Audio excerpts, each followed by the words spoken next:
आधी रात का समय था। मैं ट्रेन में बैठा खिड़की के बाहर देख रहा था। तभी पहाड़ों के बीच मुझे एक लंबा चौड़ा सा साया दिखा। उसकी चारों भुजाएं बहुत ताकतवर लग रही थीं और वो मुझे हाथ हिलाकर इशारा कर रहा था। मैं अभी सोच ही रहा था कि ये क्या चीज है, तभी मेरी माँ सुनीता ने अचानक मुझे अपनी तरफ खींच लिया। उसने झट से पर्दा खींच दिया और पूरा शरीर कांपते हुए बड़बड़ाने लगी, वो आ गया, वो आ गया, वो चीज आ गई। उसकी आंखों में ऐसा डर था जिसे शब्दों में बयान करना मुश्किल था। मैं लगभग अपनी सीट से उछल पड़ा। माँ की इस हालत को देखकर डिब्बे के बाकी लोग भी हैरान होकर उसे देखने लगे। तभी मेरे पापा राजेश ने गुस्से में उसे एक थप्पड़ मार दिया। क्या कर रही हो तुम, पागल हो गई हो क्या? माँ ने पर्दा कसकर बंद कर दिया। काफी देर तक हांफने के बाद बोली, वो सच में आ गया? माँ का चेहरा देखकर लग नहीं रहा था कि वो मजाक कर रही है। पापा ने भी पर्दे की दरार से बाहर झांक कर देखा और उनका चेहरा भी एकदम सख्त हो गया, जैसे उन्होंने कुछ डरावना देख लिया हो। पापा बुदबुदाए, क्यों? इतने साल बाद भी ये सब क्यों? ये तो पिछली पीढ़ी की गलती थी, फिर ये हमारे पीछे क्यों पड़ा है? मुझे कुछ समझ नहीं आ रहा था। मैं घबराकर पूछ बैठा, मम्मी पापा वो क्या चीज है? पापा ने सिर हिलाया। उसका नाम मत लेना, अगर उसका नाम लिया तो वो हमारी आवाज पहचान लेगा, फिर हम बच नहीं पाएंगे। मुझे समझ नहीं आ रहा था कि वो इतना डर क्यों रहे हैं। जिज्ञासा में मैंने भी खिड़की से बाहर झांक कर देखा। वो साया अब पहले से कहीं ज्यादा बड़ा लग रहा था। उसका पूरा शरीर घने बालों से ढका हुआ था। अंधेरा बहुत था और दूरी भी ज्यादा, इसलिए साफ दिखाई नहीं दे रहा था, पर वो कुछ इंसान जैसा भी लग रहा था और कुछ जानवर जैसा भी। उसके हाथ पैर बहुत लंबे थे। पहले वो पहाड़ के बीच में था, लेकिन कुछ ही पलों में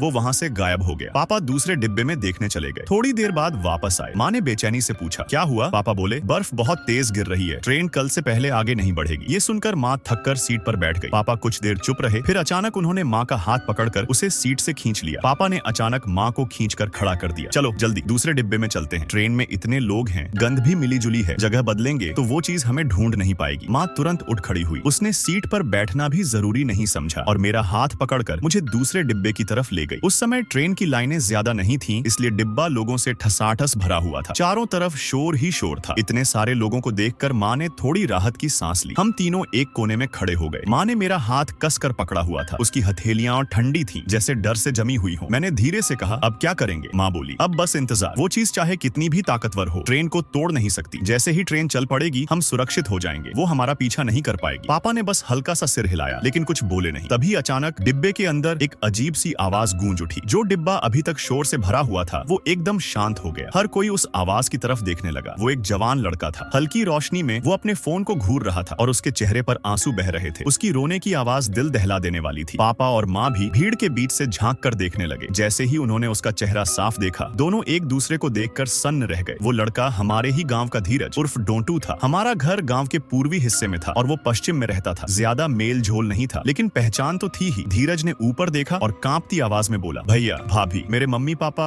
नहीं रहे क्या? कैसे? पापा घबरा गए। धीरज ने अपना फोन उठाकर स्क्रीन उनकी तरफ कर दी। स्क्रीन पर जो दिख रहा था उसे देखकर सबके रोंगटे खड़े हो गए। दो लाशें आंगन में पड़ी थीं, उनके सिर नहीं थे। शरीर इस तरह मरोड़ा हुआ था कि पहचानना मुश्किल था। ऐसा लग रहा था जैसे किसी जानवर ने उन्हें नोच नोच कर खा लिया हो। सिर्फ कपड़ों से पहचान हो पा रही थी। वो धीरज के माँ बाप थे। आसपास खड़े यात्रियों के चेहरे का रंग उड़ गया। कुछ लोग आपस में फुसफुसाने लगे। उस चीज को पहले ही खत्म कर देना चाहिए था, लेकिन पापा और माँ दोनों सिर झुकाए चुप खड़े थे। मैंने पहली बार ऐसा भयानक मंजर देखा था। डर और उलझन में मैंने कुछ बुदबुदा दिया। अचानक माँ पापा ने मेरी तरफ तेजी से देखा। क्या कहा तुमने? कौन सी चीज? पापा तुरंत संभलते हुए बोले, अरे कुछ नहीं, ये तो बस कहानियां सुनता रहता है। बच्चों की बातें हैं, सच थोड़ी होती हैं। धीरज पहले ही अपने माँ बाप को खोने के सदमे में था। उसने इस बात पर ज्यादा ध्यान नहीं दिया। वो बस रोते हुए कह रहा था, ऐसा कैसे हो सकता है? मैं तो बस कुछ घंटों पहले ही घर से निकला था। उसने फोन में एक और फोटो दिखाई। वो फोटो उसने घर से निकलते वक्त ली थी। उसमें उसके माँ बाप आंगन के बाहर खड़े थे, मुस्कुराते हुए उसे हाथ हिला रहे थे। फोटो थोड़ी धुंधली थी, बस उनके माँ बाप की आकृति ही साफ दिख रही थी। धीरज उसी फोटो को घूर रहा था। उसके आंसू रुकने का नाम ही नहीं ले रहे थे। तभी अचानक एक आदमी ने फोटो को ध्यान से देखते हुए कहा, ये क्या है? एक मध्यम उम्र का यात्री स्क्रीन की तरफ इशारा करते हुए बोला, जरा फोटो को झूम करके दिखाओ। धीरज को समझ नहीं आया कि वो क्या देखना चाहता है, लेकिन उसने फिर भी फोटो झूम कर दी। अचानक उस आदमी की उंगली स्क्रीन पर एक जगह रुक गई। यहाँ देखो। सबकी नजरें वहीं टिक गईं। आंगन की दीवार के पीछे एक धुंधली सी परछाई खड़ी थी। ये क्या चीज है? किसी ने डरते हुए कहा। धीरज का चेहरा एकदम बदल गया। फोटो में उसके माँ बाप दीवार के सामने खड़े थे। उनकी ऊंचाई दीवार की आधी भी नहीं लग रही थी, लेकिन वो परछाई वो दीवार से भी एक सिर ऊंची थी। मतलब अगर इंसान की ऊंचाई से अंदाजा लगाया जाए तो वो करीब 2.5 मीटर के आसपास होगी। ये देखते ही धीरज के पूरे शरीर में सिहरन दौड़ गई। ये क्या है? भीड़ में से किसी ने कहा, शायद इसी ने तुम्हारे माँ बाप को मारा है। दूसरा आदमी बोला, हो सकता है कोई भालू हो। धीरज कुछ देर चुप रहा। शायद, लेकिन तभी एक और यात्री ने तुरंत विरोध किया, नहीं, ये भालू नहीं हो सकता। सर्दियों में भालू तो हाइबरनेशन में होते हैं, बाहर कैसे आ सकता है? और उसके हाथ देखो, इतने लंबे हाथ किसी भालू के नहीं हो सकते। धीरज का शरीर हल्का हल्का कांपने लगा। तो फिर ये है क्या? उस सवाल का जवाब वहाँ किसी के पास नहीं था। पूरा डिब्बा एकदम खामोश हो गया। पापा और माँ ने एक दूसरे की तरफ देखा। माँ की आंखों में कुछ कहने की झिझक थी, जैसे वो सच बताना चाहती हो, लेकिन पापा ने धीरे से उसका हाथ दबाया और हल्का सा सिर हिला दिया। आखिरकार उन्होंने कुछ नहीं कहा। मैंने धीरे से पूछा, मम्मी पापा आप लोग धीरज भैया को सच क्यों नहीं बता रहे? पापा ने धीमी आवाज में कहा, हम ये बात नहीं बता सकते। फिर माँ की तरफ देखकर बोले, वो अभी अभी घर से आया है, उसके ऊपर अभी भी उसके माँ बाप की गंध है। हम तीनों की जान ज्यादा जरूरी है। माँ ने आंखें झुका ली। मुझे माफ कर देना धीरज, मुझे कुछ समझ नहीं आ रहा था, लेकिन माहौल इतना भारी हो गया था कि जैसे हवा भी जम गई हो। समय धीरे धीरे बीतता गया और देखते ही देखते रात पूरी तरह छा गई। खिड़की के बाहर अब कुछ भी दिखाई नहीं दे रहा था, बस काला अंधेरा। रात के करीब 9 बजे अचानक ट्रेन की छत पर धड़ाम की आवाज हुई, जैसे कोई भारी चीज ऊपर आ गिरी हो। जो लोग सो रहे थे वो भी घबराकर उठ बैठे। क्या हुआ? धड़ धड़ 2 और आवाजें आई। अब साफ था छत पर कुछ चल रहा था। वो आवाज कदमों जैसी लग रही थी, जैसे कोई ऊपर चल रहा हो। माँ ने फुसफुसाकर कहा, राजेश क्या वो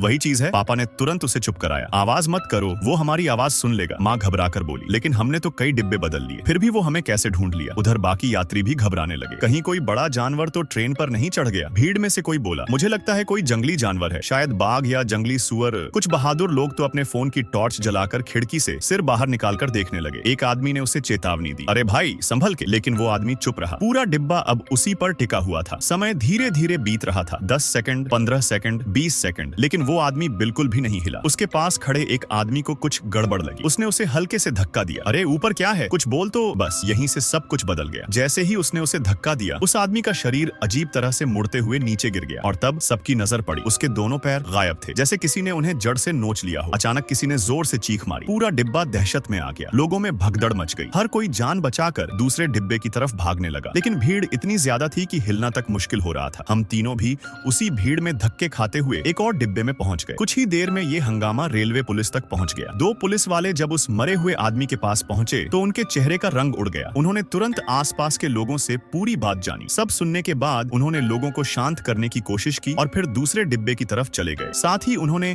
आसपास के 2 डिब्बों के दरवाजे भी लॉक कर दिए। थोड़ी देर बाद वो वापस आए। इस बार उनके हाथ में एक लंबी बंदूक जैसी चीज थी। उनके साथ 2 मेडिकल स्टाफ भी थे। एक पुलिस वाले ने ऊंची आवाज में कहा, घबराइए मत, शायद किसी जंगली जानवर ने हमला किया है। खिड़की के पास मत जाइए, अब आगे का काम हम संभालेंगे। तभी छत पर फिर से हलचल होने लगी। एक पुलिस वाले ने धीरे से खिड़की थोड़ा सा खोला और उस लंबी बंदूक को ऊपर की तरफ तान दिया। अगले ही पल धड़ाम धड़ाम धड़ाम 3 तेज गोलियों की आवाज गूंजी। छत पर मौजूद चीज जैसे अचानक घबरा गई। कुछ सेकंड के लिए दौड़ने की आवाज आई और फिर सब कुछ शांत हो गया। बस छत पर एक अजीब सा निशान रह गया था। डिब्बे के अंदर लोग अभी भी कांप रहे थे। आखिर वो था क्या? लेकिन इस बार भी किसी के पास कोई जवाब नहीं था। यहाँ तक कि पुलिस वाले भी चुप थे। उनके चेहरों पर सख्ती साफ दिखाई दे रही थी। कुछ मिनट और बीते। बाहर से अब कोई आवाज नहीं आ रही थी। तब जाकर लोगों ने थोड़ी राहत की सांस ली, लेकिन डर अभी भी हवा में घुला हुआ था। हंगामा न बढ़े इसलिए रेलवे पुलिस ने डिब्बे के दरवाजे कसकर बंद कर दिए और अपनी बंदूक संभालकर वहीं बैठ गए। माँ ने उन्हें देखकर थोड़ी राहत की सांस ली। राजेश, अब तो पुलिस के पास बंदूक है, शायद अब डरने की जरूरत नहीं है ना? पापा ने धीमी आवाज में कहा, तुमने उसे देखा नहीं है, तुम नहीं जानती वो कितना खतरनाक है। जब मैं छोटा था वो मेरे पीछे पड़ा था। बंदूकें चल चलकर गर्म हो गई थी, लेकिन उसे ज्यादा फर्क नहीं पड़ा। मुझे लगता है वो इसलिए चला गया क्योंकि यहाँ लोग ज्यादा हैं, उसे मौका नहीं मिला। और एक बात याद रखना, वो इंसान के दिमाग से खेलता है, बहुत चालाक है, जरा भी लापरवाही मत करना। माँ और पापा आपस में बात कर रहे थे। मैं उनके बीच खड़ा था। तभी अचानक मुझे अजीब सा एहसास हुआ, जैसे कोई मुझे बुला रहा हो। बिना सोचे समझे मैंने खिड़की की तरफ देखा और जो मैंने देखा उसने मेरी सांसें रोक दी। घुप अंधेरे के बीच एक जोड़ी विशाल आंखें सीधे मुझे घूर रही थी। उन आंखों का आकार मेरी मुट्ठी जितना बड़ा था, उनमें पीली चमक थी और उसका मुंह इतना चौड़ा था कि जैसे सिर के पीछे तक फटा हुआ हो। वो मुस्कुरा रहा था। अगले ही पल वो अंधेरे में गायब हो गया। मैं डर के मारे आवाज तक नहीं निकाल पाया। पूरा शरीर कांपने लगा। तभी माँ पापा ने मेरी हालत देखी। क्या हुआ? मैं हकलाते हुए बोला, मैंने उसे देखा। क्या? माँ का चेहरा सफेद पड़ गया। वो तुरंत खिड़की की तरफ झांकी, लेकिन वहाँ कुछ भी नहीं था। सुरक्षा के लिए माँ पापा मुझे लेकर